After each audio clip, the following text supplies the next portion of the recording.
Você já imaginou o império mais poderoso do mundo desmoronar aos poucos, enquanto seus governantes ainda estavam convencidos de que tudo estava sob controle? Imagine catedrais sendo erguidas com colunas roubadas de templos pagãos. Soldados que um dia juraram fidelidade a Roma, agora marchando contra ela. E um império que governava o mundo conhecido, terminando não com uma guerra épica, mas com uma entrega silenciosa de uma insígnia. A história da queda de Roma não é sobre um dia, é sobre séculos. E cada detalhe importa, porque o que aconteceu com Roma pode acontecer com qualquer civilização, inclusive com a nossa. Agora, feche os olhos e esqueça o que você conhece das ruínas silenciosas do Coliseu. Imagine Roma viva. Respire o ar úmido das ruas de mármore. Veja os estandartes dourados tremulando. Ouça o tilintar das moedas, o murmúrio dos mercados, as ordens gritadas em latim nas praças militares. Roma era um titã desperto. Imperadores ditavam o destino de continentes. Legiões cruzavam desertos e florestas em nome de um ideal. Mas sob o peso da glória, a rachadura já se formava. Roma não caiu de repente. Ela apodreceu por dentro, decisão por decisão, traição por traição. E quando os bárbaros chegaram, não destruíram um império saudável. Apenas deram o empurrão final num corpo já moribundo. E tudo começou no auge, quando ninguém acreditava que a eternidade tinha prazo de validade. No primeiro século antes de Cristo, Roma parecia invencível. Sob o comando de líderes como Augusto, Vespasiano e Trajano, o império alcançou seu apogeu. Era uma máquina colossal que se estendia das florestas frias da Britânia às areias escaldantes da Arábia, das margens do Reno ao coração da Mesopotâmia. Era o mundo conhecido sob um único cetro. Quase 5 milhões de quilômetros quadrados, mais de 60 milhões de pessoas. Em cada 4 seres humanos da Terra vivia sob a sombra das águias romanas. E essa sombra não era feita apenas de poder militar. Era feita de ordem. A famosa Pax Romana garantiu 2 séculos de estabilidade. As estradas romanas eram como artérias de pedra que uniam cada canto do império. Os aquedutos levavam água pura a cidades e regiões antes áridas. A moeda única facilitava o comércio. A língua latina, a arquitetura, as leis escritas, tudo criava uma identidade que fazia um galo da Gália se sentir irmão de um egípcio do Nilo. Roma havia construído não só um império, tinha criado um mundo. E esse mundo parecia sólido como mármore. Mas por trás da grandiosidade, a estrutura já rangia. A cada nova província anexada, mais soldados eram exigidos, mais administradores, mais recursos. O sistema era grande demais. O motor imperial funcionava à base de guerras e de escravos. Mas quando as conquistas cessaram, o combustível acabou e o império, aos poucos, começou a perder o próprio fôlego. Se você chegou até aqui, já entendeu que essa não é uma simples história antiga. É um alerta, um espelho. E se você valoriza esse tipo de conteúdo que vai além do superficial, que te faz pensar, enxergar padrões e entender o mundo com outros olhos, então, retribua agora mesmo. Deixe o seu like. Ele mostra ao algoritmo que essa história merece ser contada para mais pessoas. E se você ainda não se inscreveu, essa é a hora. Este canal não é sobre datas e nomes, é sobre verdades que atravessam os séculos, e a próxima revelação pode mudar sua visão sobre tudo. Roma cresceu devorando tudo ao seu redor, povos, terras, culturas e riquezas, mas ninguém imaginava o que aconteceria quando não houvesse mais o que conquistar. A base produtiva da economia romana era sustentada por grandes propriedades rurais e principalmente pelo trabalho escravo. E os escravos vinham da guerra. Quando a expansão parou, o fluxo de escravos também parou. E como um animal que parou de ser alimentado, o império começou a definhar silenciosamente. As conquistas tinham sustentado não só a economia, mas a própria estrutura administrativa. Sem novas fontes de riqueza, Roma recorreu a um remédio amargo: aumentou os impostos. A população livre começou a empobrecer, perder terras, abandonar suas casas. A arrecadação diminuía, mas os custos continuavam subindo. A máquina estatal, gigantesca e pesada, exigia recursos que já não existiam. O colosso precisava de ar, e o ar estava acabando. No século II, Roma entrou em colapso fiscal. As rotas comerciais começaram a falhar.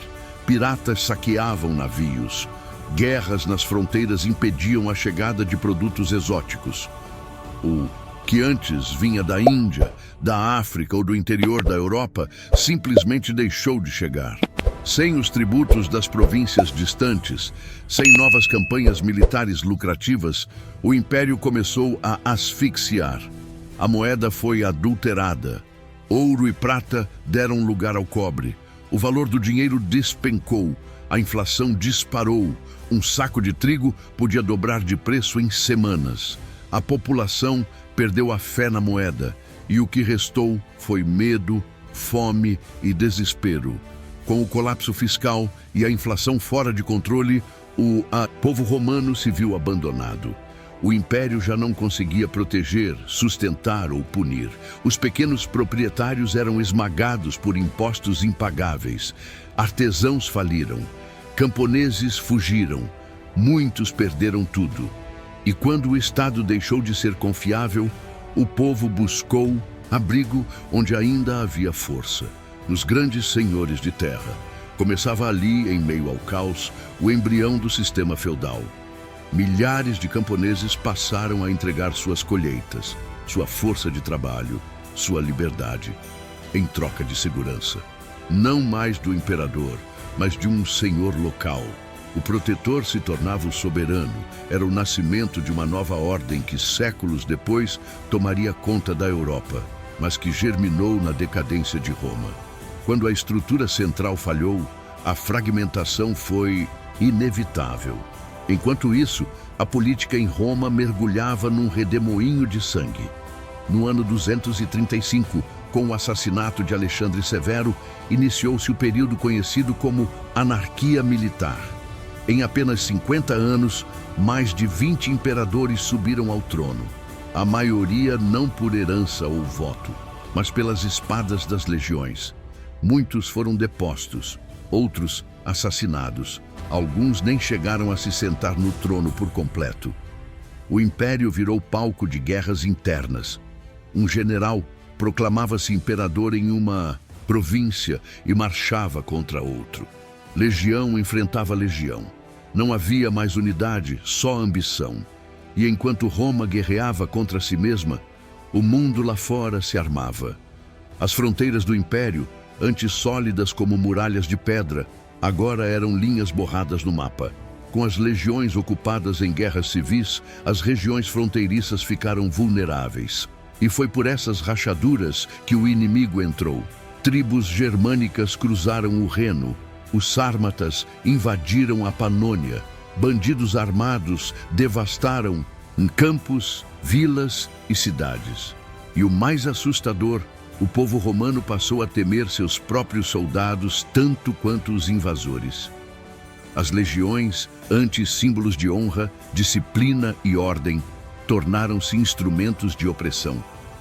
Saqueavam cidades romanas como se fossem terras estrangeiras, exigiam tributos, violavam templos, massacravam cidadãos.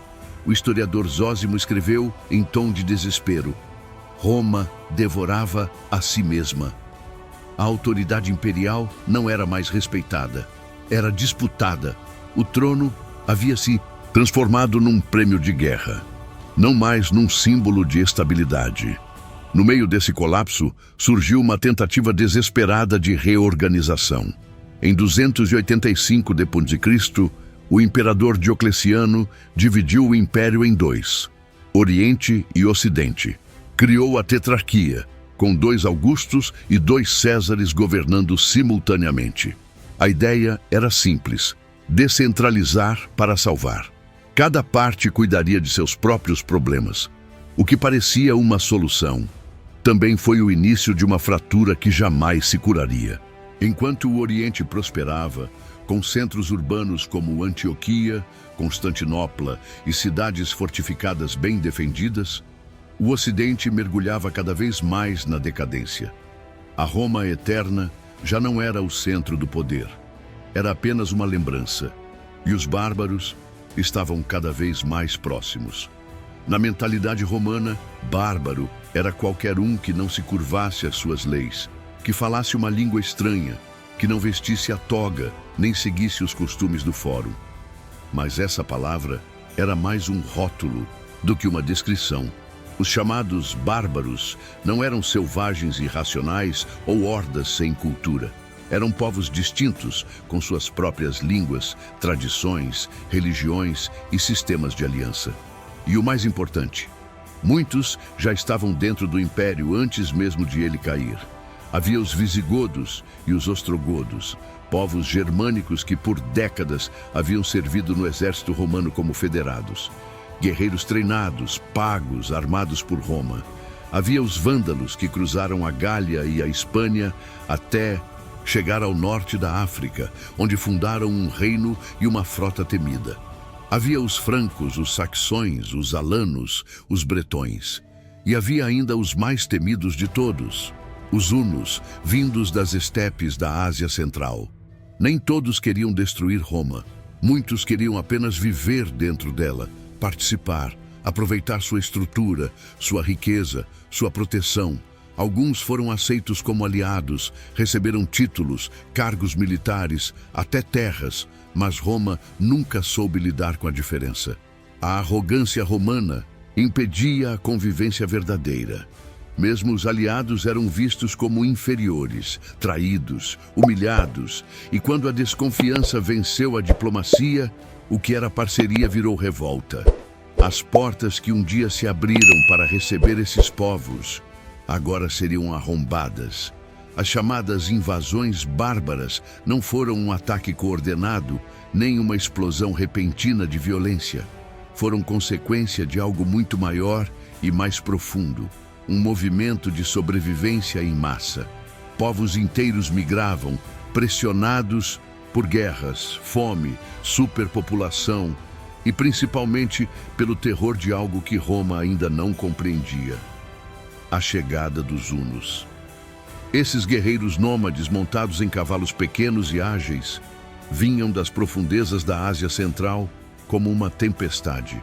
Com seus arcos recurvos, capazes de atravessar armaduras a grandes distâncias, os hunos semearam o caos nas fronteiras orientais da Europa. Tribos germânicas, como os visigodos, fugiram desesperadamente, buscando refúgio dentro do território romano. Mas Roma, enfraquecida, não tinha estrutura para absorver tamanha migração. Seus funcionários eram corruptos, seus governadores gananciosos, e a diplomacia fracassava, uma vez após a outra. O que poderia ter sido uma convivência tornou-se um campo de pólvora. A avalanche de povos gerou choques constantes. Uma tribo empurrava a outra e todos avançavam em direção ao império. Uns queriam paz, outros queriam pilhagem, mas todos queriam algo que Roma já não podia dar: segurança. Durante séculos, Roma usou esses povos em seu benefício, mas aos poucos o império estava sendo invadido por dentro. Cidades foram entregues a líderes bárbaros. Exércitos eram compostos por soldados germânicos. E os títulos romanos, como duque ou conde, passaram a ser usados por aqueles que jamais nasceram em solo latino. O império já não era romano, era um mosaico instável, e a rachadura estava prestes a estourar.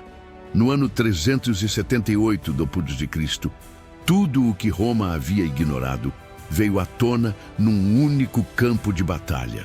Os visigodos, que buscavam refúgio dentro do império, foram maltratados, enganados e explorados por governadores romanos corruptos.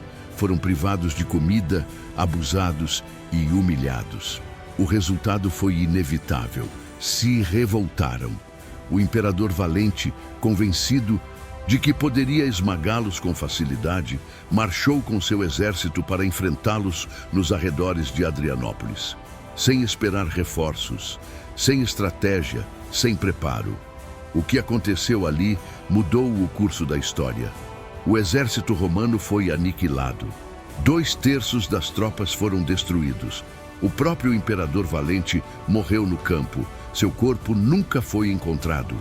Foi uma derrota não só militar, mas simbólica. Pela primeira vez em séculos, Roma perdeu para aqueles que chamava de bárbaros. E perdeu feio. Os visigodos não eram mais aliados ou figurantes, eram protagonistas. A ideia de invencibilidade romana foi quebrada como uma estátua caída. E enquanto o império ainda tentava compreender o choque, outra sombra se aproximava com velocidade assustadora. Um nome que até hoje ecoa como um trovão na memória da Europa: Átila. Líder dos hunos, Átila era mais que um guerreiro. Era um estrategista, um político, um terror sobre cavalos. Reunia tribos dispersas e transformava-as em um único punho. Sua ascensão não foi apenas militar. Foi uma tempestade histórica prestes a desabar sobre o que restava da ordem romana. E quando ele se voltou para o ocidente, o pânico foi absoluto. Átila não era apenas um inimigo, era o pesadelo materializado. Quando assumiu o comando dos hunos, em 434 d.C., unificou tribos nômades que antes se matavam entre si e moldou um exército brutal, disciplinado e implacável. Ele exigia tributos exorbitantes de Constantinopla, arrasava cidades no caminho e tratava com Roma como se falasse com um servo arrogante. Era cruel, mas calculista. Quando falhava a negociação, entrava a pilhagem. Quando os acordos serviam, ele os manipulava com astúcia. Em 451, Átila lançou sua investida mais ousada, a invasão da Gália. Foi uma marcha de destruição. Cidades caíram uma após a outra e o colapso parecia iminente. Mas no campo de batalha da Catalunha, algo inesperado aconteceu. Uma aliança improvável reuniu romanos, visigodos e outros povos federados sob a liderança de Flávio Aécio. O império, à beira do abismo, concentrou o que ainda restava de forças. A batalha foi sangrenta. Teodorico, rei dos visigodos, morreu. Átila recuou, mas não foi derrotado por completo. No ano seguinte, ele invadiu a Itália. Arrasou cidades como Aquileia, fez o povo romano tremer. A própria capital parecia fadada à destruição. E então, algo quase místico aconteceu. O Papa Leão I se encontrou pessoalmente com Átila. Ninguém sabe exatamente o que foi dito. Alguns falam em milagre, outros em chantagens, promessas, doenças iminentes. O fato é que Átila recuou. Roma foi poupada mais uma vez. Mas a morte de Átila, 2 anos depois, não curou as feridas. O império já não respirava. Mesmo antes dele, Roma já tinha sido violentada por outro nome que deixaria cicatrizes profundas: Alarico. Muito antes de Átila ameaçar os portões da cidade eterna, Roma já havia sentido o gosto amargo da humilhação. Em 410 d.C., Alarico, rei dos visigodos, marchou sobre Roma. Um antigo aliado, que durante anos serviu ao império, lutou como general e implorou reconhecimento, apenas para ser traído, desprezado e usado. Quando suas exigências foram ignoradas pela última vez, ele tomou a decisão que nenhum romano acreditava possível: atacar a própria Roma. A capital já não era o coração administrativo, mas ainda pulsava como símbolo. E quando os portões se abriram, não houve resistência. Por 3 dias, os visigodos saquearam templos, mansões, monumentos. Não houve massacre indiscriminado. Foi metódico, silencioso, devastador. São Jerônimo escreveu: "O mundo está em ruínas." Não foi o fim físico, foi o colapso de um mito. A invencibilidade de Roma havia sido rasgada. E se Alarico abriu as feridas, Genserico, rei dos vândalos, aprofundou-as. Em 455, ele cruzou o Mediterrâneo com uma frota implacável e saqueou Roma por 14 dias. Metódico, cruel, implacável. Levou tudo, ouro, relíquias, até a viúva do imperador e suas filhas. Não restou nada além de silêncio, ruínas e cinzas. O termo vândalo nasceu ali, não por acaso. 20 anos depois, em 476, Rômulo Augusto, o último imperador do Ocidente, foi deposto por Odoacro, líder bárbaro. Sem batalha, sem resistência, o trono foi enviado a Constantinopla. Roma, enfim, caiu. Mas sua queda não foi o fim. Foi o nascimento de algo novo. Sobre suas ruínas, reis germânicos usaram títulos romanos. Monges copiaram manuscritos clássicos. Colunas de templos pagãos sustentaram catedrais. A língua latina floresceu nas línguas românicas. E mesmo vencida, Roma ainda sussurrava. Porque impérios caem, mas ideias sobrevivem. Se esse conteúdo já te fez enxergar Roma com outros olhos, se te entregou conhecimento que você não aprendeu nos livros da escola, então te peço algo simples, mas poderoso. Retribua.